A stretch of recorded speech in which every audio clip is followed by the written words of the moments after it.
si Konsyal Cecilco atong chairman sa Committee on Economic Enterprise Economic and Senior Enterprise. Citizens Affairs ug Education Committee. Okay. Konsyal, unas tanan mayong buntag. Mayong buntag, Sir Dodong. Mayong buntag sa tanan nga naminaw. Okay, Konsyal, kanang mangumusta lang ko. Kumusta na ang ato ang gipahigayon nga night market? Good news no kay karon ika third month na ta. Nagsugod ta atong month of April, then nahumanta atong month of May. Dayon to ang last nga weekend so far daghan kayong tawo murag kinadaghanan to siya Sir Dong kay tungod na atay activity dito, isa ka activity nga gipahigayon ni sa Zumba group led by Ma'am Lani de la Vega. Nagdala siya o nag-invite siya og isa ka artista nga si Wawi Wawi de Guzman. So mootoy nakadaghan kay it was Zumba, public Zumba, open for public. Dayon free to siya, so everybody was dancing and was exercising with Wawi de Guzman. Nakalindot po kay artista, makakita sila. Makakita sila din. Naigi interaction bitaw. Nag-zumba gyud ang mga crowd dinha sa ubos while naapoy mga zumba instructor sa stage. Nya gipak-apan pod nato dayon og DJ, disco dance, dance hour after sa zumba. Okay. Ikapila na ganin nato kabulan ron ko dyan? Mutungtong na ta sa ikatulo ka bulan, so nanapod tay ikatulo nga rounds of applicants no kay binulan man ang ato ang renewal dinha sa ato ang night market kay as I've said nga temporary pa man na siya nga programa, so binulan atong assessment. So karong bulan na medyo nagkadaghan pud ang atong aplikante o katong gusto pud mag-renew ang katong ato ang lugar, so ato na pong gi-extend na atay 47 ka lugar karon existing. Sa una kay 36 raman siguro to, dayon ni increase ta to 43, then karon nag 47 ta. Dayon natay aplikante nga 61 ka buok, pero ang masulod gyud kay 55 ra. So mag-announce niya tapuhon maybe tomorrow sa kinsay ato ang nakapasar sa ato ang last interview o kinsa atong matagaan o ma-awardan og stall. So ang atong daan is 46. So mapunan na siya, mahimong 50. Mahimong 55 ka spaces. So bago ning mosulod Mga bago o katong kasagara gyud pod na mga murag siguro 99% sa daan naka-renew ra pod. Nag-renew pod sila. Okay, dayon. Dayon unsa may Dili ko sa kuan ko diyan katong ato ang senior citizen. Gikan pagsugod sa kano sa kani kasugod ng programa katong 2019. Unsa kini nga programa ko diyan? Actually ang National ana nay programa sa base sa Centenarian Act nga Republic Act man na siya nga ang tanan citizen nato diri sa Pilipinas inig-abot gani makaabot gani sila 100 years old nila tagaan sa national og 100,000. So pero atong November 19 pag sugod sa ato ang Asenso Administration, adto nga time si Mayor Ando pa ang mayor. So nasugdan niya nga mo counterpart po si City og 100,000 pareho sa national. So at that time 200,000 ang nadawat sa atong mga senior citizens nga nag 100 years old. Paglingkod na pod ni Governor HSO Henry S. Waminal dito sa province as governor, iya pong gi-counterpartan isip bahin pod counterpart pod sa Miss Ok. So ang taga-Osamis nga senior citizen centenarian na gani ka makadawat jud ka a total of 300,000.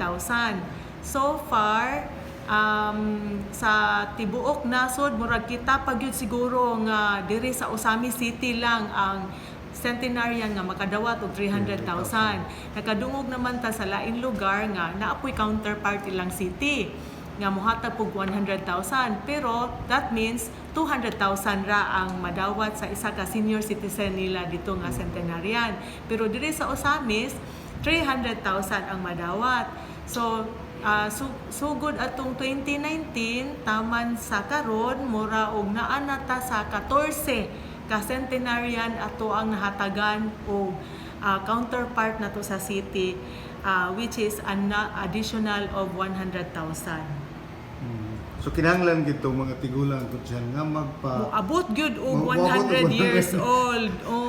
Moabot gyud og 100 years old. Kuan baya Sir Dong, sukad sa 2019, every year naabya tay mga centenarians gyud nga natagaan nato og 100,000. Dire sa Osamis. Nagyud tay yearly, nagyud tay centenarian nga product. That means maayo pagpalangga sa ato ang mga Osamis noon, sa ilahang mga papa, ilahang mga mama, lolo, lola. Yun, so gikan atong 2019 ang 2024 yearly naatay na tagaan naatay centenarian, walay year nga absent. Basin sunod tuig na napod. Nanapoy kaming ba sunod tuig ingon ana. So bulahan kaayo ang Osamis nga nakadawat og ingon ana ka nga grasya, no, gikan sa atong gobyerno. Nagpasabot lang gyud na nga under Asenso administration ingon ana ang mupangga ang Asenso, alagang Asenso. Okay, so tanan na siguro konsyal nakay kadugang. So far mao lang na karon, pasalamat lang pud tagdako sa atong mga katawhan nga kita diri sa Osamis nakapadayon gyud ta sa ato ang mga programa bitaw, kay tungod ang ato pong mga tawo dinhi active pud kaayo ga cooperate with the government, active pud kaayo ang suporta sa ato ang Asenso administration. So hinaut unta tuloy-tuloy ang ato ang teamwork nato, no, kay ang LGU kinahanglan pud maayo ang programa sa LGU, pero kinahanglan pud sila mga tawo nga mo cooperate pud sa mga programa para kani malambuon. Okay, so salamat. Salamat kayo si Konsyal Cecil Co. Ay, by the way, imuha ba ang konsyal sa Committee on Education ato gihapon. Padayon gihapon kaayo atong programa. Ang mga graduation ng mga karon dayon. Unsa may mga programa sa katong May 31 mo otoy last day sa graduation rites sa ato ang public schools diri sa Osamis, no. So far daghan kaayo tag na produce nga graduates, especially sa ALS. Grabe ang appreciation sa katong nakahuman mga graduates sa ALS, kay naningkamot gyud makita dito nimo Sir Dong nga walay pili sa edad, walay pili sa gender, no. Ang mga ning graduate sa ALS na atay mga lola nga ning graduate sa ALS na apoy mga minyo na apoy uban nagtrabaho pero naka-graduate ra gyud sila. So mo to among gi-encourage as on the part of the LGU nga kita mag-encourage gyud ta nga padayon lang gyud ta og tuon, padayon og eskwela. Kay mo graduate tag elementary, mo padayon gyud tag high school.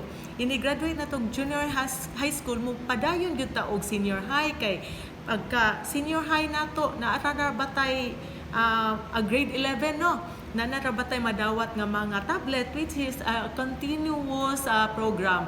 So di gyud na siya pwede ma-absent as long as naa ang Asenso administration nga magpangga sa mga tawo, nga magplano sa ato ang mga programa dinhi para sa kaayuhan gyud na sa katawhan tanan.